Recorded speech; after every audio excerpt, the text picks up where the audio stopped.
And welcome back to a new episode of the Sick Podcast. Trust the process. Happy New Year, everybody.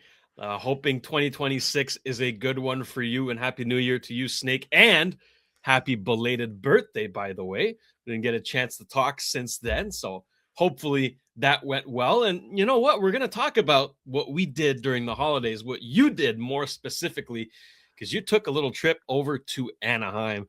We're going to discuss that. And of course, since it's Monday, we're going to talk Habs. And I mean, there's one player in particular that is on the lips of everybody, and that being Michael Hage at the World Juniors, tearing it up. We're going to talk about him, maybe a little Team Canada, why not? And the kid line on the Montreal Canadiens. Juraj Slafkovsky, Ivan Demidov, and Oliver Kapanen. All of that and so much more coming up right here, right now. Turn up your volume. Because you're about to listen to The Sick Podcast. Trust the process. The sickest NHL prospect podcast with Snake and Shayne. With the 5th overall selection in the 2024 NHL Draft, the Montreal Canadiens are proud to select Ivan Demidov. It's gonna be sick. That's right, producer Shayne here, joined as always by my co-host Simon the Snake Wavai. Snake, how you doing today? Not too bad. A little bit of a cold, but it's okay. It's okay. They got some bugs over in Anaheim. What is this? Probably. You know, you go into enclosed spaces and everything and catch a little virus, but it's okay. No big deal. Well, I'm sure the weather was pretty nice over there compared to here. Well, look, of course, 20 degrees is nice. I love 20 degrees, but there's no way we could have gone to the beach, and I would say it rained half the time. Oh, okay. Yeah. Well, it's better than the ice and the garbage we got here, but still, you got to enjoy some pretty good hockey. So why don't we start with that, Snake? I want to hear about your trip, and I'm sure a lot of the viewers do as well. You went to see 3 Anaheim Duck games, and we've talked great lengths about the Anaheim Ducks on this show because they're, one of the most, I guess, intense rebuilding teams, right? One of the teams that we're really following along, and they've shown us some great progress this season in particular. But lately, it's been kind of tough. I mean, there's 2-6-2 in their last 10 games. Yeah. Lucas Dostal has allowed 4 goals and at least 4 goals in his last 4 games. They're going to be good for a long time, but right now they're still going through some growing pains, wouldn't you say? Yeah, I would say they're not there yet. And as much as I watch the Ducks on TV, there's nothing like going to see, like spending a week almost with them. Yeah, seeing 3 games in person, so I was able to analyze everything. I think there was no major injury, so it was a full roster. Mm-hmm. Now, Dostal was very bad, so obviously that didn't help. Maybe they could have won at least one of the games, but they lost all 3 games. I think they're not there yet. And one thing that was a red flag for me at the beginning of the season was that there's a statistics. There's a stat that says that the Ducks even the score 7 times after pulling the goalie out, which means probably the last couple of minutes. This is not really sustainable. You can't always score when you pull out the goalie. You always lose by 1 goal. And I'm not saying they were lucky, but I would say that this is kind of unusual. So I think they're a little bit back to earth now. Mm-hmm. They are a team that is still it's a work in progress. Because their best players are young. Yeah. And usually that's what happens. When your best players are 20, 21, 22, you're going to be a work in progress. The same thing with the Sharks that I saw against the Ducks, by the way. So I think in Anaheim, you can see that, Seneca, Carlson, and who's the other guy? Not McTavish, but Gauthier. Yeah, these 3 guys are top line material. Yeah. In their prime, they're going to be monsters. I think Carlson is a little bit too I wouldn't say individualistic, but he tries to dangle too much around defensemen, and very often it kills the play. So perhaps if he could learn to pass the puck a little bit more, and instead of trying to always go around, 2 or 3 defensemen, but he's obviously the highest, the most skilled player on the team. Mason McTavish, he's always perceived as a number 2 center, and that's what he is right now in Anaheim. But I would rate him more as a 2.5. Okay, I think he's better than the average third liner, but offensively and speed-wise, he lacks that little something for me that makes him a legit number 2 center on a contending team. Yeah. So he's good, but I can't say he's very good for now. And I know he's still young. He's just 22 years old. But I think there are things in his game that show limitations, I would say. Mm-hmm. The Ducks have a big team. They did what they had to do, which is basically to surround their talent with big guys. Because also their talented players are big guys. Seneca, Gauthier, Carlson, McTavish, but they surrounded them with the Russ Johnsons of the world and Ryan Poehling and all these guys. I would say they have a good supporting cast. The problem is their bottom 6 is really, really not a threat offensively. And at some point, you need these guys to contribute, at least the third line. Yeah. So I find that after the guys we mentioned, plus Troy Terry, who's probably the only guy who's like a little bit older than the young underrated. Troy Terry is very good. After these guys, these 5 guys, then there's a big drop offensively. So I think they're going to need more production. Defensemen, the defense core is very, very good. I'm still waiting for Tristan Luneau to replace, maybe Radko Gudas, who's getting older, and Ian Moore, who's okay. But look, I'd rather see Luneau. But, Minchukov was very good last week. Jackson Lacombe, don't know if he's like a Norris Trophy contender. Again, I would say, because I'm very picky with this, with the number 1 defenseman. The number 1 defenseman tag, I don't give it to every number 1 defenseman in the league.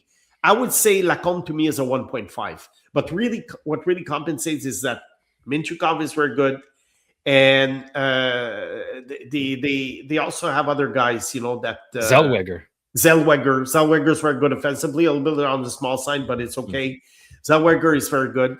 So I would say that their defense score is more than a work in progress. It's almost a finished product. In net, Dustil, it's been uneven, inconsistent, I would say. Yeah. So it was a bad week for him, but he also had bad games before I got to Anaheim. So I don't know as of now if you can say that he's a reliable guy for the playoffs. I would think that Anaheim will make the playoffs because the Western Division is very weak. Especially the Pacific. Oof. Yeah, the Pacific Division. That's what I meant by Western, yeah. Because the Western Conference has 3 very good teams. That's pretty much my analysis of the Ducks. The thing with the Ducks, they have a few more prospects to come, but I would say that the bulk of the core is there now. So it's for them to develop. I find that they play a more wide open style than last year with Greg Cronin. So it was an enjoyable 3 games. The one against the Sharks, they really dominated the Sharks, but Dustin was not very good. And, there's always this guy named Macklin Celebrini. So I don't know if you want to talk about the other teams. I was going to ask you about him because you got to see him in person. We've talked about him on this show. We're both big fans. Snake, I mean, he's 19 years old and he's going to be on Team Canada in the Olympics. Look, I've seen him in person a few times, Boston College and against the Senators, against the Canadiens. Now I saw him against Anaheim. He had lots of fans in Anaheim, by the way. Lots of people at my hotel because my hotel was right across the street from the Honda Center. And there were lots of Sharks jerseys coming out of the hotel at 7 p.m. Wow. So he had lots of fans. And I think it was a holiday trip for a lot of families, going to see the Sharks. Not that far. And Macklin Celebrini, I would say the Sharks are in the playoffs right now if the season ended today. That's crazy. They're still a bad team, believe it or not. Very bad. It's still a bad team. Yeah. But, Chernyshov, who was recalled in December, my God, this guy is a keeper. Heating up. If you guys are into fantasy leagues and he's not been drafted yet, get a hold of him quickly before it's too late. The guy is something else. He's the typical power forward, but skilled power forward, who I think will be a compliment to Celebrini for many, many, many years. Now, Will Smith was injured. Michael Misa was at the World Junior Championship.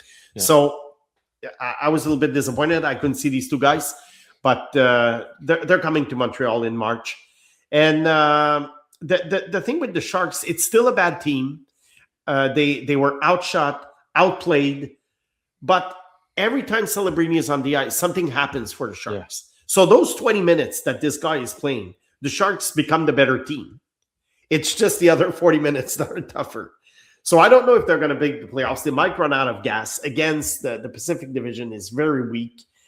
But I hope for Mike Greer, the GM, that he doesn't think that his team is already there. I think it's all because of Celebrini right now. Yeah. Klingberg is not bad on defense. I mean, but this is not a long-term solution. I mean, it's tough. It's tough when he's not on the ice. There's a lot of guys, the Barclay Goodrows and everything. You look, they really give their best effort. Mm-hmm. But and Alex Winberg right now is the number 2 center, probably by default, because at some point it'll be Michael Misa or Will Smith. But I have to say, just a little parentheses here, because they signed him for 3 years this weekend. That's right. 3-year extension. Look, I like the player, but he's really a 3C. So my question is $6 million the going rate now for a 3C? Cap's going up. I think that's what we say every time we see new contracts, Nick. This is something that I need to analyze this with percentages, because to me, I can't wrap myself around the fact that this guy is with the old numbers, this guy doesn't deserve $6 million. But is $6 million the new $4 million or $3 million? Nick Suzuki makes 1.8 more than Wenberg. That's crazy. Yeah, but that contract was signed 1 million years ago. But still, I'm curious to look at percentages, because Wenberg, he's fine. But I don't know if you want to talk about the 2 other teams that I saw, Tampa and Minnesota. Absolutely, especially Minnesota. I'm very interested because they're a wagon. You say that the top 3 teams in the Western, they're all in the Central Division, right? That gauntlet of Colorado, Minnesota, and Dallas is going to be something. But Minnesota, they've got something cooking there. I'll go quickly over the Lightning, because it's a team that we know very well in Montreal. Look, this is an established team. This is a mature team. I still don't understand why they chose Anthony Cirelli for the Olympics instead of Connor Bedard or other guys. But anyway, look, this is a team that is a contender. They're big. I was during the national anthem, I was looking at the guys lining up at the blue line. I saw Eric Cernak, and I'm thinking, my God, this guy's a monster. Yeah. So you need guys like that in the playoffs, especially on defense. And so Tampa, very good team. Minnesota now. If I may. Yeah. How about Darren Radish, Snake? How about Darren Radish this season? Darren Radish. What the hell? Yeah, what the hell? Look, he gets a lot of ice time. He's far from elite. I paid a lot of attention to him because, my buddy Mathias Brunet also was wondering, what the hell is happening with this guy? We're all wondering what's happening with this guy. Ridiculous. I don't know if it's a one-hit wonder or one-season wonder, but I have to say he has a lot of responsibilities on the blue line. He carries the puck well. He does the job. But I can still see that this guy is not star material. Right. Yeah. But he's good. I think they built his confidence. I don't know. It's the chicken and the egg. Maybe he was good and they give him more ice time, or they give him more ice time and then he's better. I don't know. But Radish, he's good, but we'll see if he's just a flash in the pan. Mhm. And I guess we move on to Minnesota now. The Wild. This is an interesting team, Snake. Yeah. Quinn Hughes was dominant. He had 3 Oh. assists. I mean, the guy's every other shift he's on the ice. Wow. He's absolutely amazing. But we have to be fair, with everybody, every player. You know how I always tell you that, Lane Hudson has finally convinced me that he can be a regular season superstar on defense, so that's not a problem. But I always say that there's one more box that I want to tick. And, when the going gets tough in the playoffs, I want to see what he does. I think it's normal. I don't think I'm the only Habs analyst or fan, whatever, who wants to see that from Hudson. But I have to say, I want to see the same thing from Quinn Hughes. And Quinn Hughes is much older than Hudson. Well, much older. He's a few years older, at least 5 years older. And because when the other team, I've noticed that when Anaheim would send, the Russ Johnsons and the Palings, and it's hard for him. He's a small guy. But he compensates with everything he does. So let's see in the playoffs. He's going to be facing Dallas probably in the first round. Yeah, I would think this is a tough team to play against. So we'll see how he does. But about Friday night, last Friday night, he was fantastic. Kaprizov is also, I know he gets paid a lot of money, but he's really, really very good. But I would say that Kaprizov, there's a difference between Kaprizov at 5-on-5 and Kaprizov on the power play. Yeah. Look, he's very good at 5-on-5, but he's not necessarily elite at 5-on-5. But on the power play, he's fantastic. And I mean, when you saw 43 and 97 on the ice together, there's always something happening. The rest of the Wild, Matthew Boldy is a very, very good player. Maybe not the most skilled guy, but he's very good. Minnesota probably, they have to make another acquisition up front. Down the middle. I think, down the middle to be able to compete against Dallas and Colorado. Yeah. I think they lack a little something in terms of offensive firepower, because it's always the same guys who make plays. But they have good goaltending. Do they ever? And that's something that Anaheim doesn't have. So they really crushed Anaheim last Friday, and they're a very entertaining team to watch, which to me is kind of a novelty because they've been pretty boring in their first 20, 25 years of existence in Minnesota. They were not must-see TV. Now they are. And I'm very happy that I got to see them in person. And look, it's too bad it's not 1-8. I think a lot of people are talking about this now, that we all know that Minnesota or Dallas will be gone in round 1. And meanwhile, in the Pacific Division, you might have Anaheim against the Sharks, which, well, you know what I mean. It's terrible. It's too bad. It's pretty bad. But so that was a fun trip. I got to see a lot of young players, and Chernyshov is something else with the Sharks. he's been. I know it's just a few games, but I know he played with Michael Misa last year in junior hockey. Yeah, that's right. And they were absolutely amazing together. I don't know if they're gonna pair them up in the NHL, but right now with Celebrini, it works very well because he creates a lot of space for Celebrini. He goes to the net, and sometimes you need guys like that. And I would compare his situation to Zarovsky's situation. He was a Russian guy that I also ranked in the first round. I think I had him 19th on my list, the way I had Zarovsky 17th. They were both picked early in the second round. And because they were MHL players, the Russian league, the Russian junior league, they're hard to evaluate. So you're kind of gambling if you pick them in the first round. But early in the second round, I think, look, what I see of Chernyshov, I think will be the same with Zarovsky. He's not as big, not the same type of player. But I think in terms of impact, it's going to be the same impact with when Zarovsky turns 20 and comes to Montreal. Wow. Yeah.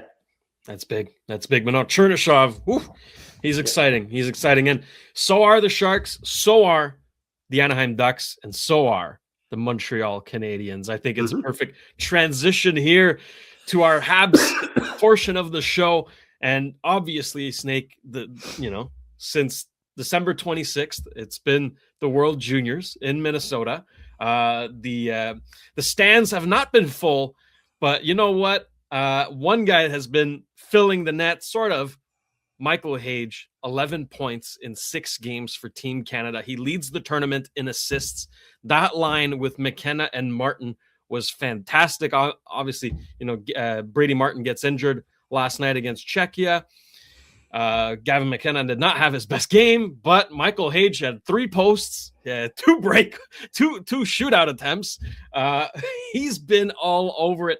Now, we know we've talked about this, Snake, that this tournament is not, a litmus test, right? You don't really put too much into the performance. However, when a player like that, even though he's 19 years old, right? When a player like that is so dominant, like he is above and beyond a lot of guys who maybe should be better than him, does that tell you anything?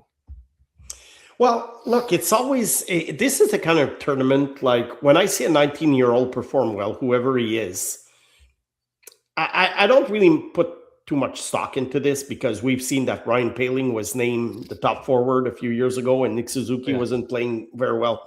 So look, I take it with a grain of salt, but it's always better to perform well than not.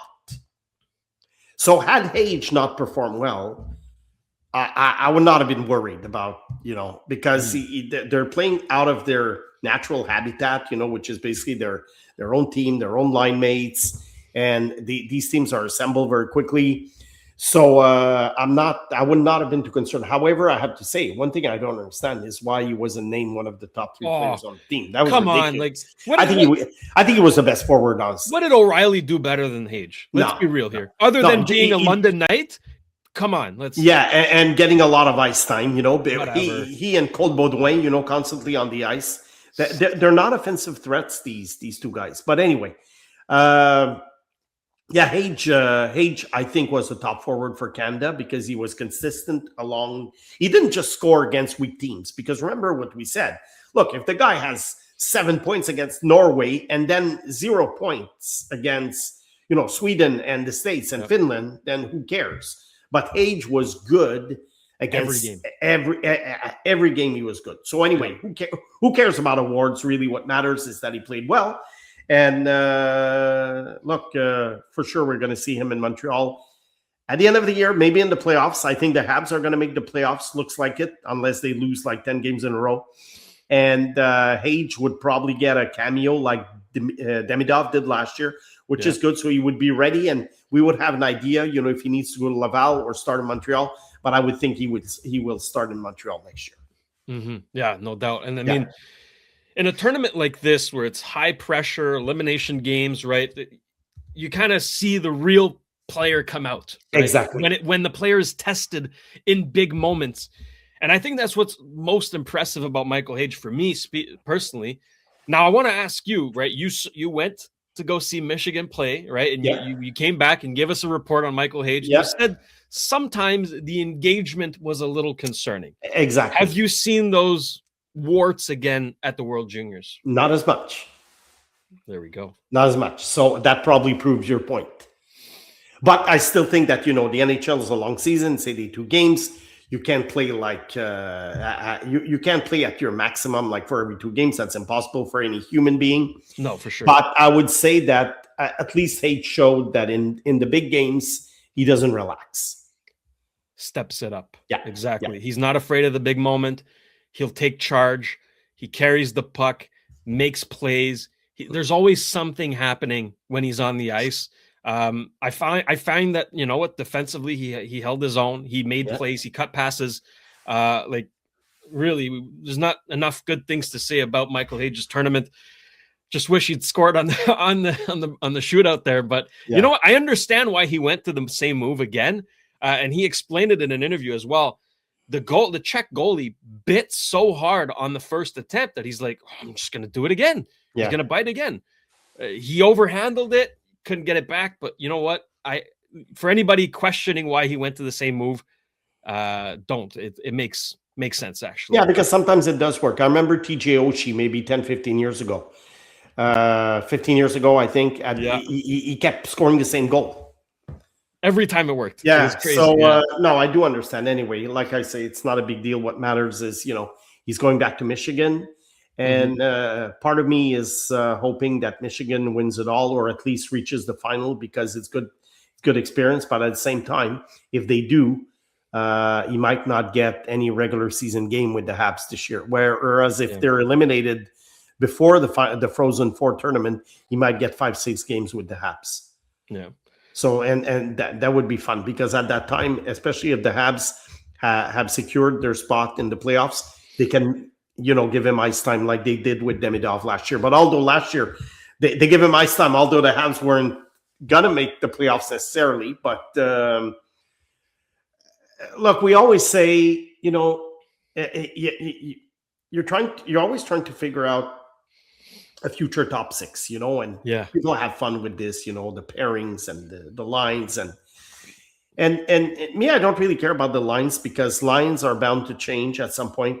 Who would have thought that Slavkovsky would be taken off the top line with Caulfield and it's been working. It's been working. I look at 6 guys, and now I'm thinking, they have Caulfield, they have Suzuki, they have Slavkovsky, Demidov. I think those 4 are top 6 material. Hage and Zarovsky, you got your top 6. Then what you have to do is have to fill out the bottom 6 with, once Anderson is gone, Gallagher is gone, you have to fill out the bottom 6 with tough players, like Tampa Bay did when they won the cup. They got guys like Nick Paul, for instance. And but I think you have your top 6. Pretty much. And your future top 6. And anything else is gravy. So we'll see about Bolduc, what he does. What you need is also a third line. When in case of an injury, these guys can step up and play on the second line. Because otherwise, it's like what I was telling you about Anaheim. They don't have much depth after those 5 guys. One injury and they're dead. One injury and the second line is all screwed up. So yeah, look, it bodes well for the future, but we have to be patient. The Habs are still a work in progress, honestly. Yes. They're a work in progress. Defensively, it's not always there. Sometimes they're being saved by the goalie or they're being saved by the fact that, Nick Suzuki will score a goal in the last minute of the game. I mean, it's death taxes and the Habs with the equalizer in the last minute, really. Yeah. But you can't always count on this. 3-on-3, they're also excellent. But 3-on-3 doesn't exist in the playoffs. That's a fact. So that's another thing you have to consider. But can they win a round this year? I don't know. But I at least, one step at a time, I think they're going to make the playoffs because you look at the guys, you look at the teams underneath. I think there's a gap. And you're starting to see in that second half of the season that unless the Habs lose 7, 8, 10 games in a row, I don't think there's many teams that can win 10 games in a row like Buffalo just did. Yeah. But even then, Buffalo's still not there because they were so far behind. We'll see. So we'll see. So it was an impressive road trip. I mean, they got 10 points out of 14. I don't think many people gave them this. Thought they were going to get 10 points out of 14 because the opponents were tough. That's it. I mean, Tampa, Florida, Dallas. St. Louis is a big team. Have you seen that they're out of the basement now? Yeah, and Jordan Bennington remembered how to play all of a sudden. Jordan Bennington, right, that's how you do it. Yeah, Jordan Bennington. Who knows what kind of which Jordan Bennington we'll see in the Olympics. I'm hoping we see Logan Thompson. That's what I'm hoping. But anyways, that's another topic for another day. Like you mentioned, Snake, the Habs are 6-2-2 in their last 10. They're second in the Atlantic, 1 point behind Tampa for first. So fantastic season. But quickly back on Hage. One last point I'd like to ask you. He's put at center, right? And face-offs have not been his forte. We'll just call it that. He's struggled a bit on the dot. Yeah. Do you see him more as a center or a winger at the NHL level? Look, I know face-offs can be important at times. Okay, there are moments where you need a guy to take a crucial face-off and win it and everything. But I think beyond the stats, you have to see the impact of losing a given face-off. So let's say you're 46%. First of all, if a centerman, you found one guy who was like 81%, then that's a big edge. But they're all like 42, 52, 51, 48, 49. So honestly, I don't pay much attention to the stat itself. I do know that face-offs are important, but I do not pay because what are the consequences of losing a face-off? Most of the time, there are none. So, and this is something that you can practice, really. Yeah, that's true. I think the Habs are the Marc Bureau for that. Mm-hmm. I mean, Sidney Crosby at his beginning, when he started off in the NHL, he was horrible on faceoffs. He's the best one in the NHL now. Yeah, so given that Sidney Crosby, right? But still, you can work on it. That's true. Yeah, but from what I heard, Kotkaniemi didn't want to work on it. That's why he didn't want to stay after practice. So look where he is now. Yeah, but but it shows that I'm not. I'm not really kidding in the sense that you might have all the talent in the world. You have to work. You have to work, and you have to look at how Lane Hudson works. He stays after practice. He goes to the local rink, an outdoor rink. I mean, on Christmas, you have to eat, drink, and sleep hockey. And that really helps. So if Michael Hage can practice face-offs, I think he'll stay at center because I like his vision. I like the way he finds. I saw it with Will Horkoff. I mean, Will Horkoff is a great scorer, but he's a great scorer also because he has Michael Hage next to him. Mm-hmm. And so I do think that Michael Hage, and there is a spot for a number 2 center in Montreal, really. Yeah. And there is a spot available. It's a great transition to my next topic, Snake, because that second line for the Montreal Canadiens right now, dubbed the kid line, because they've got a combined age of 63. Like, it's pretty ridiculous. Demidov is just turned 20. Slav is 21, 22. Kapanen's 22, right? So they're a very young line. 2 of them are rookies. But my God, in the last 8 games, Juraj Slafkovsky has 12 points. Ivan Demidov has 10. And Oliver Kapanen has 6. Now, Demidov leads all rookies in points with 36. And Kapanen leads all rookies in goals, tied with 13. Like, that line has found chemistry. Now, they haven't found consistency yet. There are some games where they get caved in. But I feel like more often than not, they're actually dominating. Like, they're not just good, they're dominant. Well, now, there's a lot of things we need to discuss with all of this, Snake, but my first point I'd like to ask you is, can this be a formula for the future? A lot of people are already saying, okay, we have our second line, that's it. That's our second line for the future. Do you keep those 3 guys together long term? Yeah, well, I always talk about a player's performance being optimal, okay? Because honestly, the goal is the Stanley Cup. The goal is to win the Stanley Cup. Yep. So the thing is, if you look at I was saying that there's a number 2 center spot available at some point. Look, Kapanen has been a great goal scorer so far. One thing I really have to give it to him, and that's how he was in Sweden and Finland, but he's able to reproduce this in the NHL. Yeah. He gets open. Mm-hmm. And he really, really, he has such a quick release. Yeah. If you look at his 13 goals, a lot of them have been similar. Demidov makes the play. He finishes. Wide open. He finishes it. But at least, you know what? He does finish it. Exactly. I have to give it to him.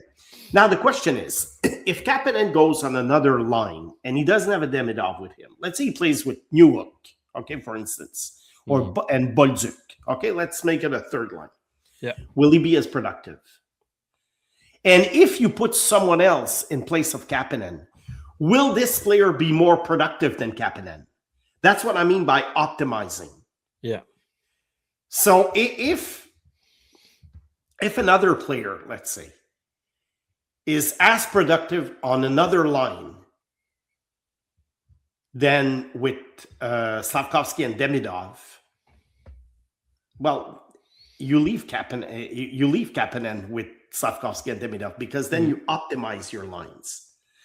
But if another guy is so much more productive with Kapanen and with Demidov and Slavkovsky, then you can live with the fact that you put Kapanen on a third line and he might not score as many goals. Mm-hmm. So I don't know if I explained it clearly, but I think it's about optimizing your lines. Yeah.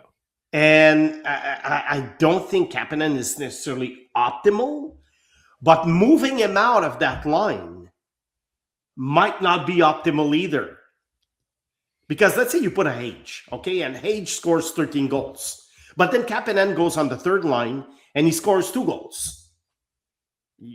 But if Hage goes on the third line, he scores, let's say, 10 goals. And Kapanen stays on that line with Demidov. Then you're better off with Kapanen with them. Because some guys are good with some guys. It's a fit. You have to look at the fit when you create your lines. So yeah, I think I really think that at some point Kapanen will probably go on a third line, but there's no rush right now. No, that's it. So I think that line is working. You keep it together. If Michael Hage comes to Montreal next year, I think he's on the third line, and that's fine until he proves that he can be a reliable center on the second line. I think it's fine now. Why change a winning combination? It's a small sample, but look, Demidov is not gonna. Sometimes players are like one-hit wonders, or they have a good sequence, and then you have to be careful. But look, Demidov, it's not about having a good sequence. He's just an outstanding player. Yeah. Oh my. We're just showing. He's just showing this. Slavkovsky coming in to his own. Again, it's a small sample, but you see signs that this guy has really matured physically and mentally and everything. So I do think that he's the real thing. He was drafted number 1. And remember what I said at the beginning of the year? I said the 4th season for a player who started playing in the NHL at 18, which is his 21-year-old season, is extremely important. Because, and I give you examples from the past, Jack Hughes, guys like that, and Kotkaniemi, who didn't progress when he was 21, and Slavkovsky does progress. So I think right now it's a good bet that he could end up being the best forward drafted. I like Cutter Gauthier a lot. I think right now the Slavkovsky that we saw in the last, 10 games, and the Gauthier that I saw last week, it's about even. But Slavkovsky probably has potential to be even better. Another notch. Notch. But look, I like both. I mean, you can like two players. Very often it's too much like yes or no, black or white. Yeah, you can like two players without you don't really hate a player if you prefer one other player. So I like both, but it was a tough year to make to have the number 1 pick on C. It was a very tough year. There was no consensus player, because when there's a consensus player, if he becomes like Celebrini, well, you just got lucky and you just grabbed him. If he becomes a Nail Yakupov, well, Nail Yakupov was pretty much a consensus player in 2012, from what I remember. And so you can always say, well, he was the number 1 rated guy. We took the number 1 rated guy. So anybody would have taken him. With Slavkovsky, the chances of not getting the best player in the draft were extremely high. Extremely high. So look, it's a small sample. Let's not get carried away and excited too much. But it looks very good so far.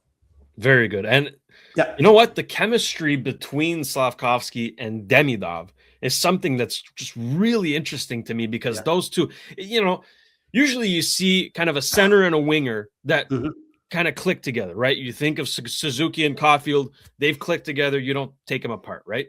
But it's two wingers in this case that have been clicking. And so I'm wondering what kind of center fits those two best, right? And that's kind of why I asked if you keep them together, because Kapanen has seemed to fit very well. But then you take a Michael Hage that's about to come in pretty soon, who's got a significantly higher offensive upside, could that disrupt the chemistry? Like, these are things that Martin St. Louis is going to have to figure out. And that's the point. You know what? This is a good problem to have. That means you have many options, right? Yeah. You have one that's working, but you have one that could possibly be even better. So it's pretty exciting times. But at least to know that Slafkovsky and Demidov have this chemistry already, and they're going to grow together, like 21 and 20 years old. You know what I mean? Like, they've got a lot of leeway. They're already dominant. That to me is just, it's priceless. Yeah, it's like watching, let's say, Seneca and Gauthier around. Seneca and Gauthier, a similar situation. Seneca is 19, Gauthier is 21. So look.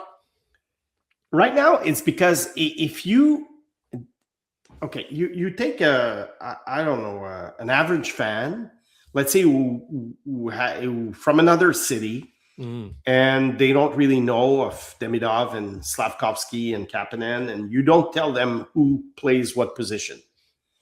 I think a lot of people would think that Kapanen is the winger finisher. He kind of, and that Demidov is the center. And that Slafkovsky is the power forward. Yeah, it's true. But it doesn't really matter. Look, I see the way guys play on the ice. Forwards, the center position, it comes with responsibilities defensively and everything, but it's not. Hockey's chaotic, okay? So it's not like you have to keep your position 100% of the time. It's fluid. So it doesn't, it's flowing. So it doesn't really matter. But I see more Kapanen as the finisher right now, which is kind of strange. I never thought I would say that. He's been doing it consistently. Let's see what happens. Let's see what happens. I want to give it a couple of years with these guys, because I'm not the type of guy who will pass a judgment on players after a year or two.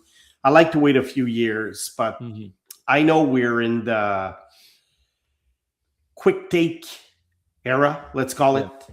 Snap judgments, is that what they call it? Snap judgment era. So every time we do a podcast, we have to have a snap judgment on the last game, the last 10 games, the last 20 games. And me, I'm like, okay, can we talk about it in 2030? No, now. We want your opinion now. We want you to look stupid now. No, but seriously, let's see what happens, but it bodes well for the future. Yeah, absolutely it does. All right, well, we're going to move on shortly to our mailbag questions of the day. We have two very good ones. But before we do, I think it's a perfect opportunity for me to tell you all about our partners who make this show possible. And I want to start off with our good friends at Cheapest T-Shirts. I want to say a big shout out to my buddy Nick at Cheapest T-Shirts. He was there for the Habs 14-hour marathon at the Sick Podcast Studios. He was there. He donated. He was a part of the party. Amazing people, amazing stuff, and great stuff at Cheapest T-Shirts, okay? Because remember, if you are looking for the cheapest prices on wholesale apparel in Canada, you will find them at cheapesttshirts.ca. They are proudly Canadian and trusted by thousands of customers from coast to coast. They deliver unbeatable value every single day. You'll always get the cheapest prices, plus same-day shipping and even next-day delivery, so your order arrives fast. Enjoy free shipping on larger orders and a simple, easy-to-use website that makes online ordering a breeze. Get the cheapest deals in Canada today at cheapesttshirts.ca. And, of course, our friends at Betway, who've been supporting the Sick Podcast for so long. Don't select the bus with Betway and get a deposit matchup bonus up to $300 on your first deposit. You can scan the QR code on the screen or click on the link in the details section to create an account and redeem your welcome offer. The offer is only available for new customers. Terms and conditions apply. The offer is not available in Ontario. You must be 18 years or older, and please play responsibly.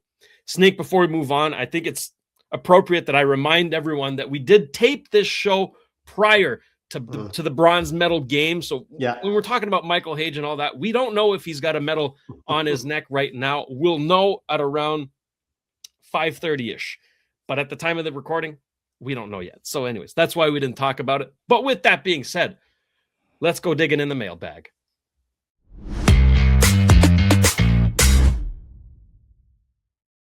Two great questions today, and the first one comes from Rick Woods. Our buddy Rick always sending some good questions. Welcome back and Happy New Year to all. Happy New Year to you, Rick. Michael Hage held the zone at the World Juniors. Alexander Zurovsky was named Rookie of the Month for the third straight time. Question, with these and ongoing credentials, are the two now seen as solid second-line prospects? If they obtain second-line position, who is moved up/down based on wing issues for the Habs? Do you forecast their presence in Montreal or Laval before season end? And happy birthday to you, Snake. Okay, we'll go through each point one by one. I think I just mentioned that I see Hage and Zurovsky as top 6 players. Mm-hmm. The thing is with top 6 is that, top line, second line, you can always interchange a few players when they're all talented. Very often when a team has a top line, it's either because it's absolutely elite or because the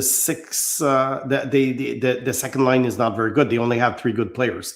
If you have 6 very good players, you can just play with your line combos. So I would say that if one of the two becomes a bona fide first liner, I think it would be Zurovsky.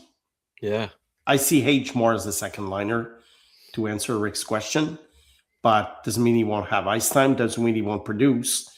Zurovsky, who knows? Who knows? Again, Demidov and Stavkovsky at work. Who knows? He might click with Suzuki. Oh, what a line that he might click with Hage. We don't know yet.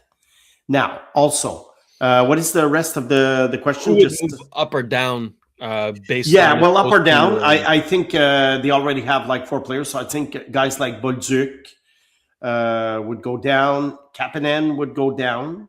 So you would have a top 6 with Suzuki, Caulfield, Stavkovsky, Demidov, Hage, and Zurovsky. And, you would have guys like Newhook, Bolduc, Kapanen, Kirby Dach, who knows? He's always injured on the third line. But I would think that the Habs would make acquisitions by then to get more reinforcement on the third and fourth lines. But that top 6 looks solid as ever. Wow. Yeah. Time will tell, though. They're still very young, but on paper, it's exciting. Yeah. Let's get to the next question. This one comes from Pascal asking, can we compare the Dobson, Hudson, and Matheson trio to the legendary big 3 of Larry Robinson, Serge Savard, and Guy Lapointe? Okay, I don't know how old Pascal is. I don't know if he saw the big 3 play or if he goes on YouTube sometimes and watch old Canadiens games. But it's very hard to compare hockey from 50 years ago to today's hockey. So I think what you have to do is to compare players. It's like comparing a 6th grader and a CEGEP student. I mean, both can be great, but one of them is a 6th grader, the other one is a CEGEP student. So, it's not the same type of stuff that they're learning. So let's go proportionally with the eras they played in. I think, no, you cannot compare the Hudson, Dobson, Madison trio to the big 3. Hudson offensively, I think can be comparable, because the big 3 guys, Robinson, Lapointe were scoring quite a bit, Savard a little bit less. But, there's no Larry Robinson with the Habs right now. No. Dobson is not Larry Robinson. There aren't many in the league anyways. No, and Mike Madison is not Serge Savard. Serge Savard was he was great defensively, and he could contribute offensively but he didn't play on the power play. So I think all things considered, the answer is no. And I would think that, there are other, let's call it big 3s in the league that are better than Hudson, Dobson, and Madison. Let's be fair.